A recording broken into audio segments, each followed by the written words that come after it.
As mulheres são incríveis, não tem como a gente não... Quem lida com mulheres, a gente vê o tamanho da nossa potência, né?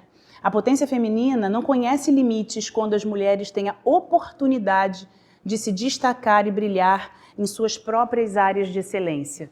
E cada mulher tem sua área de excelência, não tem essa de ser melhor ou pior, fazer mais ou menos.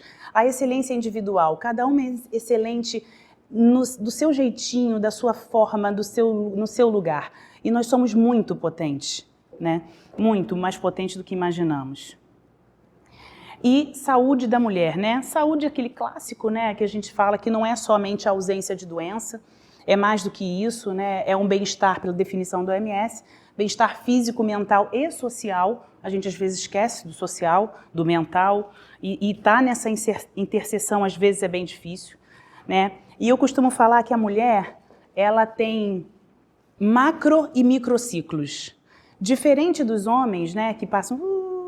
A gente não, a gente tem os ciclos menstruais e a gente tem os ciclos maiores da nossa vida, né? O ciclo da infância, aí pluf, menstrua, fase reprodutiva, pluf, climatério. A gente tem os macrociclos e os microciclos, que são os ciclos menstruais, né? Então, mulheres são cíclicas, a nossa vida é feita de ciclos, diferente dos homens que não têm esses marcos tão grandes, né? Então, é mais ou menos isso aí que a gente vê, né? Se a gente for olhar para os macrociclos da mulher, a infância vai representar cerca de 15% e diminuindo, né, porque as meninas têm menstruado mais cedo, exposição a hormônios e agrotóxicos. Então, a gente tem reduzido a infância até pela exposição que a gente tem.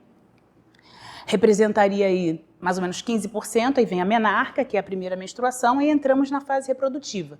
Vamos botar ali de 12 aos 50 anos, representaria cerca de 47% da nossa vida. A fase reprodutiva. Vem a perimenopausa, né, aquele período onde os ciclos começam a ficar irregulares, começa a falhar, ovário falhar, hormônio cair. Menopausa é o nome da última menstruação, né? Então, menopausa, a gente só considera a menopausa depois de um ano que ficou sem menstruar, por isso a perimenopausa ali, porque às vezes ela menstrua, fica 2 meses, 3 meses, ainda fica bem irregular. E depois a fase do climatério, que depois que a menstruação cessou de vez, representando aí cerca de 38% da nossa vida.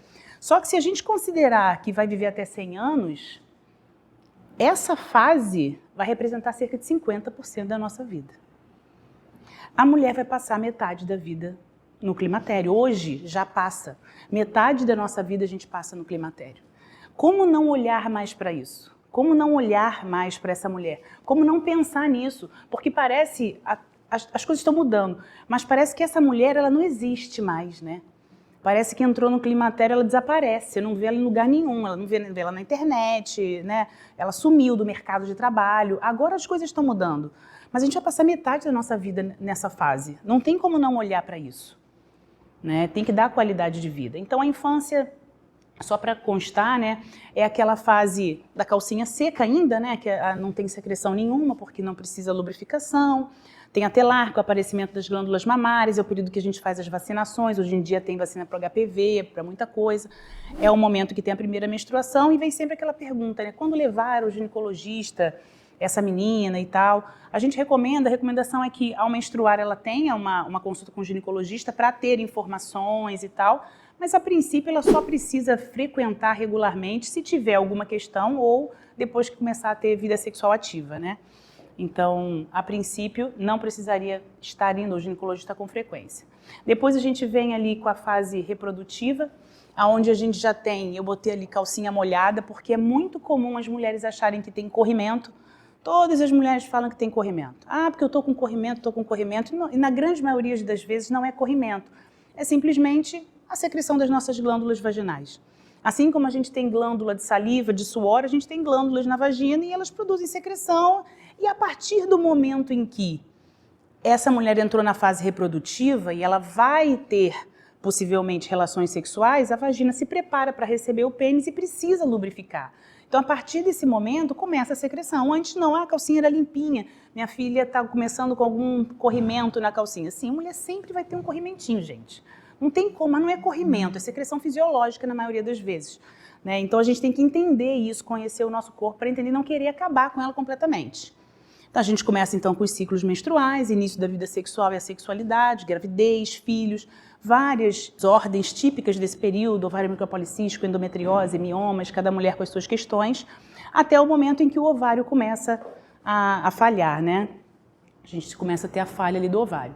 E os nossos microciclos, que é o ciclo menstrual, né? A nossa rotaçãozinha ali no próprio eixo, que para algumas mulheres às vezes é bem complicada. O anticoncepcional, ele veio para libertar um pouco a mulher, né?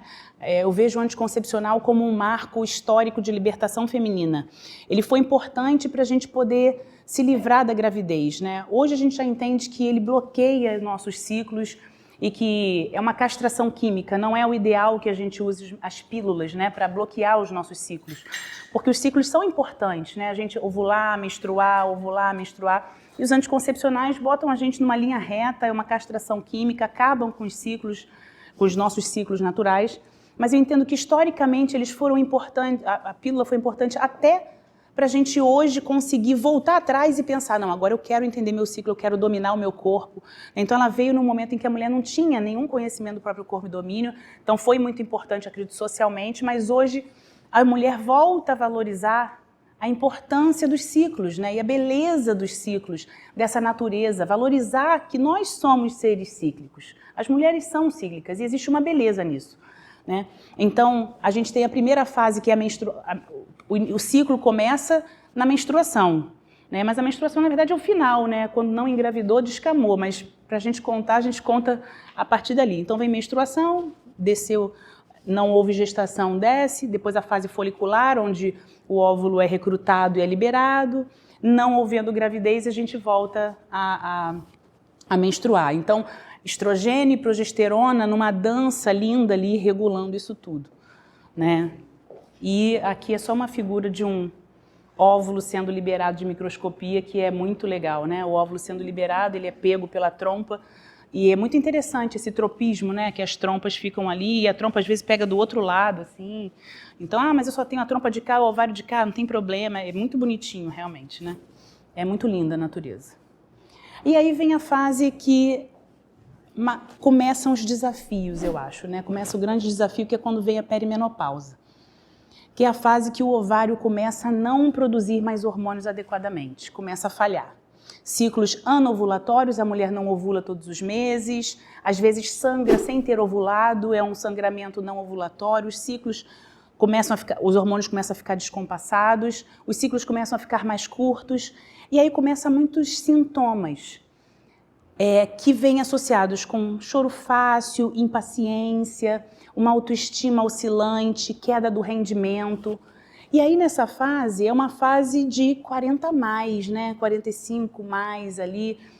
E aí, normalmente nesse momento da vida, a vida também está um caos, né? É filho mais velho, é confusão, é trabalho, é vida difícil. E a gente acaba atribuindo isso, esse monte de sintoma, à vida. Ah, não, eu estou assim porque o marido, porque o filho, porque o trabalho, porque a gente começa a colocar. É muito comum as mulheres chegarem no consultório falando, ai, tá horrível, essa fase tá horrível, eu tô muito sensível, meu marido pediu para eu vir aqui porque eu tô com uma TPM que não passa, tá tudo ruim, relacionamento tá ruim, e a gente bota a culpa do lado de fora, quando na verdade, muitas vezes, já são sintomas dessa queda hormonal, que a gente não percebe. É muito interessante se você olhar a variação hormonal no início, na puberdade e na menopausa, eles são muito parecidos. Então volta uma TPM, uma instabilidade emocional, uma coisa que a gente não sabe se explicar, que as mulheres chegam, não estão me reconhecendo, eu estou chata, eu não me aguento. Elas falam, eu não me aguento, eu quero voltar a ser eu. Porque é muito parecido o início com o final, né? Com a queda hormonal. E aí o que tem? Esse gráfico é um gráfico que é sensacional, porque a gente tem a dimensão do que está rolando e quando que começa. Então, para vocês verem aqui, né, os nossos hormônios, de 35 anos, olha ali, ó, mais ou menos 35 anos, começa a queda livre. A progesterona, ela cai entre 35 e 40 anos, a progesterona reduz naturalmente 70% a 75%. A gente tem redução da progesterona. E do estrogênio, o estrogênio reduz menos, ele reduz ali uns 35%, mais ou menos, 30% a 35%. Então, além de entre 35 e 40 ter uma queda drástica, ainda tem uma queda drástica descompensada. Fica mais estrogênio do que progesterona. E aí, ó, mais estrogênio do que progesterona. A gente tem uma predominância de estrogênio. E aí, dermatologicamente falando, a gente já pensa na acne da mulher adulta. Porque você tem predominância do estrogênio sobre a progesterona. Então, a gente já começa a entender algumas coisas que estão acontecendo nessa fase. Mais estrogênio do que progesterona, né? Esse predomínio ali, a progesterona também é um hormônio que acalma. A progesterona ela é GABAérgica, que a gente fala, né? Ela estimula o GABA, que é um neurotransmissor calmante.